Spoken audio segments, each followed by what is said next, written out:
Guys সবাই কেমন আছেন? আজকে আমি বাটা মাছ ভুনা করব।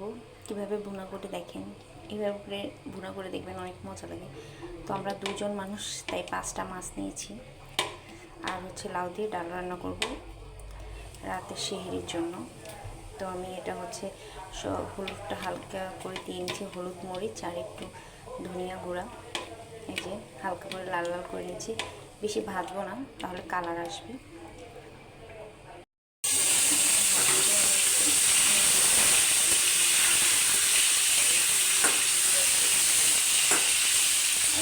ডালটা দিয়ে আর এটা দিয়ে আলুর দম বানাবো। এটা হালকা করে একটু ভেজে নিলাম। এখন একটু ফেলবো, একটু কীভাবে করতে সেটা দেখি। পেঁয়াজ দিয়ে দিয়েছি, এটা আমি একটু লাল লাল করে নেবো। আর বেশি তেল খাবেন না, বেশি তেল খেয়ে কী হয়, গ্যাস হয়। আমি একটু তাড়াতাড়ি করে রান্না করছি। আমার এখানে ছোটো একটা বেবি আছে, তো তার জন্য এবার রান্না করে দিচ্ছি। বেশি করে লাল লাল করে নেবো।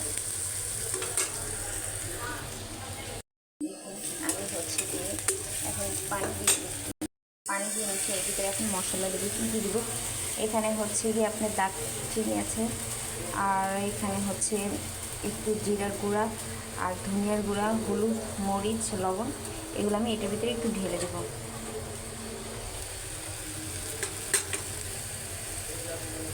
পানি দিয়ে মিক্স, আদা আছে, একটু আদা দিয়ে দেবো। যে আমি মশলা দিয়ে দিচ্ছি, এটার ভিতরে বাটানো যেত। তো এখান থেকে আমি অল্প কয়েকটা আলু দেবো, ছোট ছোট দেখবেন।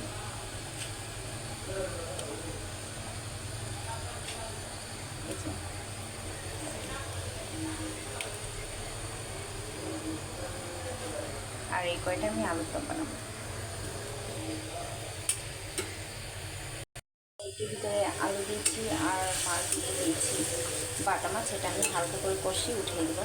এইখানে আমি একটা মশলা দিয়েছি যেটাতে খুব মজা আসে। এই যে এটা সবাই সবজি, আলুর দম, ডাল, যে কোনো কিছু দিতে দিতে পারবেন, স্বাদ হিসেবে দেখুন রান্না আরও অতুলনীয় করে তোলে। তো আমার বাটা মাছের রান্না কেমন হয়েছে সবাই কমেন্ট করে জানাবেন।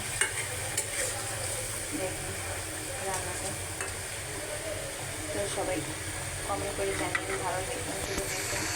আসসালামু আলাইকুম। এটা আমার ডাল রান্না কমপ্লিট, আর আমি এই মাছটি দিয়ে দেবো। আসসালামু আলাইকুম।